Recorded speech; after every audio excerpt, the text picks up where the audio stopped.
Good morning to all of you. अभी तक हम लोगों ने पढ़ा है न्यूटन गतिविषयक फर्स्ट नियम एंड सेकंड नियम और संवेग। तो आज के इस वीडियो में हम लोग पढ़ेंगे न्यूटन गतिविषयक तृतीय नियम means third law of motion. तो आपका जो लॉ ऑफ मोशन है इक्वेशन है मोशन का, वो दोनों अलग अलग है, दोनों में बिल्कुल कंफ्यूज मत होइएगा। दोनों को किसने दिया था? न्यूटन ने ही दिया था। तो ये क्या है?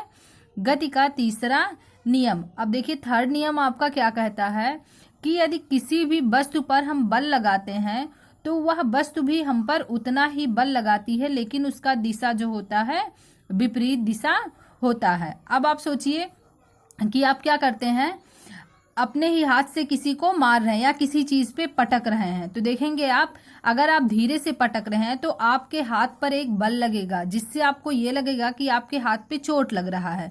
लेकिन वो क्या होता है, जितना धीरे आप बल लगाएंगे उतना ही धीरे आपको पता चलेगा। ठीक है, तो ऐसे ही आप अगर तेजी से बल लगाएंगे तो विपरीत दिशा में आपके हाथ पे तेजी से भी बल लगेगा। ये एग्जाम्पल आप लोग देखे होंगे करके।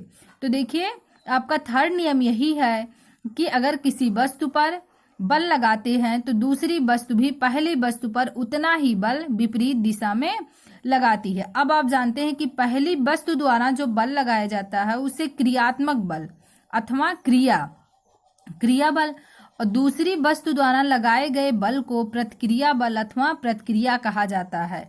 तो आपने सुना होगा कि न्यूटन गतिविषयक तृतीय नियम जो होता है उसे क्या कहा जाता है? क्रिया प्रतिक्रिया का नियम भी कहा जाता है। पहले नियम को जड़त्व का नियम और तीसरे नियम को क्रिया प्रतिक्रिया का नियम कहा जाता है। तो आपने समझा यहाँ कि इसे क्रिया प्रतिक्रिया का नियम क्यों कहते हैं।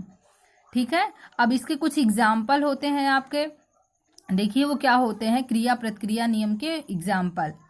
देखिए आपने देखा होगा नाव से उतरने पर यह पानी में पीछे भागती है। आपने देखा होगा कभी कि आप क्या करते हैं जब नाव से उतरते हैं, ठीक है, नाव से उतरते हैं तो जब उतरते टाइम जब आप अपना पैर जमीन पे रखते हैं तो नाव जो होता है वो पीछे की तरफ चली जाती है। अब ऐसा क्यों होता है?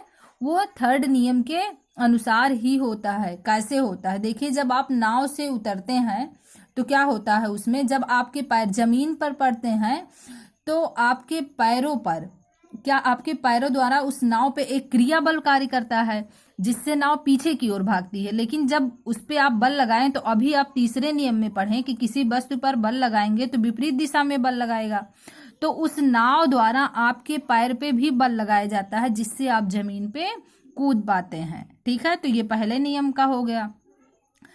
और उसके बाद जो दूसरा एग्जाम्पल इसका होता है जेट वायुयान तथा रॉकेट की गति। ये भी आप देखे होंगे कि जब भी आप क्या होंगे रॉकेट को उड़ते हुए देखें तो उसके पीछे क्या होता है, ऐसे धुआं धुआं सब निकलता रहता है। तो उसी कारण क्या होता है, ये रॉकेट जो है आगे बढ़ पाती है। तो ये भी ये तीसरे नियम का ही उदाहरण होता है। और एक एग्जाम्पल गोली छूटने पर बंदूक पीछे को गति करती है।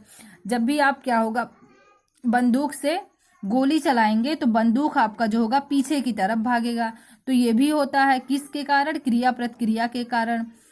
घोड़े द्वारा गाड़ी खींचना, मनुष्य द्वारा पृथ्वी पर चलना। अब देखिए मनुष्य पृथ्वी पर भी क्रिया प्रतिक्रिया बल के कारण ही चल पाता है। देखिए अब मानते हैं मनुष्य के पैर हो गए, ठीक है, ये आपका पैर हो गया। तो जब वो सड़क पर चलता है तो वो पिछला पैर जब अपना पीछे रखा तो क्या होता है, यहाँ पर एक क्रिया बल कार्य किया। ठीक है, अब इस क्रिया के बाद क्या होगा? प्रतिक्रिया होगा। तो जो प्रतिक्रिया होता है वो इस पैर पे लगा, ठीक है, जिसके कारण क्या होता है आगे बढ़ गए। तो ये आपका होता है क्रिया प्रतिक्रिया के कारण ही होता है। तो आप इसको समझ गए, इसका एग्जाम्पल। अब आपको तीसरा नियम अगर अच्छे से समझ में आया होगा या समझ जाएंगे तो ही आप क्या करेंगे, संवेग संरक्षण का नियम जो है कंजर्वेशन ऑफ मोमेंटम को समझ पाएंगे। तो इसमें बस केवल हम इसका डिफिनेशन बताएंगे कि आपका ये कंजर्वेशन ऑफ मोमेंटम होता क्या है। उसके बाद नेक्स्ट वीडियो में हम इसका प्रूफ देखेंगे कि कैसे इसका मैथमेटिकल प्रूफ है। तो देखिए क्या होता है नियम, यदि दो या दो से अधिक वस्तुओं के निकाय पर कोई बाह्य बल आरोपित ना हो, मतलब कि दो या दो से अधिक वस्तु है, ठीक है, दो वस्तु है, इस पे अगर कोई बाह्य बल ना लगाया जाए, देखिए कह रहा है पर कोई बाह्य बल आरोपित ना हो तो निकाय का संपूर्ण संवेग अपरिवर्तित रहता है। तो इसका जो संवेग है वो चेंज नहीं होता है, जैसे रहता है वैसे ही होता। अब इसको हम कैसे देखेंगे, इसको प्रूफ करके देखेंगे, तब आपको समझ में आएगा कि क्या होगा। अब इसका लास्ट प्रूफ बचा है इस एक्सरसाइज का, जिसको हम नेक्स्ट वीडियो में सॉल्व कर लेंगे।